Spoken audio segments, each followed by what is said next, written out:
আমরা কথা বলবো। আসসালামু আলাইকুম ভাই, ভালো আছেন? ওয়ালাইকুম আসসালাম, আলহামদুলিল্লাহ ভালো আছি। তো পেছনে কি প্র্যাকটিস চলতেছে? হ্যাঁ হ্যাঁ, প্র্যাকটিস চলতেছে। ব্যারিস্টার সুমন ফুটবল একাডেমি কি আবার আগে জায়গায় ফিরে যেতে পারবে? আসলে এখনও বেস্ট সুমন ফুটবল একাডেমি জায়গা হারায়নি। এটা পুনরায় আগের মতোই ধারাবাহিকভাবে প্র্যাকটিস চলতেছে।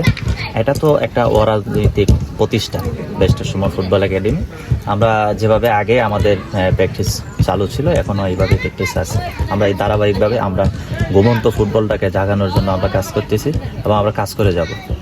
তো আপনারা তো আমরা তো জানি সবাই যে ব্যারিস্টার সুমন ফুটবল একাডেমির প্রতিষ্ঠাতা হচ্ছেন ব্যারিস্টার সুমন নিজেই।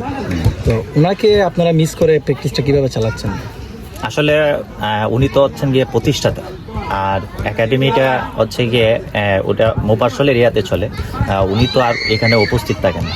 উনি বিভিন্ন জায়গায় ম্যাচ হলে উনি নিজে উপস্থিত থেকে উনি ম্যাচ খেলেন, আর প্র্যাকটিসগুলো ধারাবাহিকভাবে আমাদের হোম গ্রাউন্ডে নিয়মিত চালু থাকে।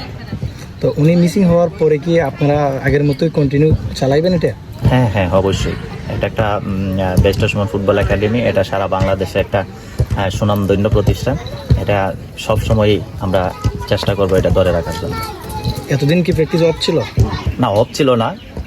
অনেকেই অত কাজের জন্য অনেকেই সময় দিতে পারেনি। তো আমরা এখানে এক সপ্তাহ শুধু বন্ধ ছিল, আমরা আবার পুনরায় আমাদের আজকে থেকে আবার প্র্যাকটিস চালু হয়েছে। তো অনেকে গুঞ্জন উঠাইছে যে ব্যারিস্টার সুমন নাই, ওনার যতগুলো প্রতিষ্ঠান আছে সবগুলাই নাকি মানে বন্ধ হয়ে যাবে। এটা কি আসলে সত্য? আসলে কেন বন্ধ আর কিছু নাই, কেন বিষয় হচ্ছে কি, এটা তো ফুটবল। তো ফুটবল তো আসলে এটা কোনো রাজনৈতিক প্রতিষ্ঠান না, এটা একটা অরাজনৈতিক প্রতিষ্ঠান। এটা বন্ধ আর কিছু নাই। আমরা আগে যেভাবে খেলাধুলা চর্চা রেখেছি, এখনও আমরা এখান থেকে মোপাসল থেকে প্লেয়ারগুলো বের করে এনে আমরা এখানে ট্রেনিং দিয়ে আমরা চেষ্টা করি যে বাংলাদেশের বিভিন্ন ক্লাবে খেলোয়াড়গুলোকে আমরা পাঠানো। তো আমরা আগে দেখতে পারতাম যে ব্যারিস্টার সুমন ফুটবল একাডেমি যেদিকে যাইতো লক্ষ লক্ষ মানুষ হইতো। তো এখন কি আবার আগের মতো প্রীতি ম্যাচ আপনাদের হবে? হ্যাঁ হ্যাঁ, অবশ্যই হবে। আসলে ফুটবলটা হচ্ছে গিয়ে গ্রাম বাংলার ঐতিহ্য। হ্যাঁ, বাংলাদেশের একটা খুব আকর্ষণীয় খেলা ফুটবল। তো এই ফুটবলটা এখনও হারায় নাই, যেহেতু দর্শকরা এখনও ফুটবলের আকর্ষণ আছে, আর আমরা সেই আকর্ষণটা ধরে রাখার জন্য আমরাও কাজ করে যাচ্ছি।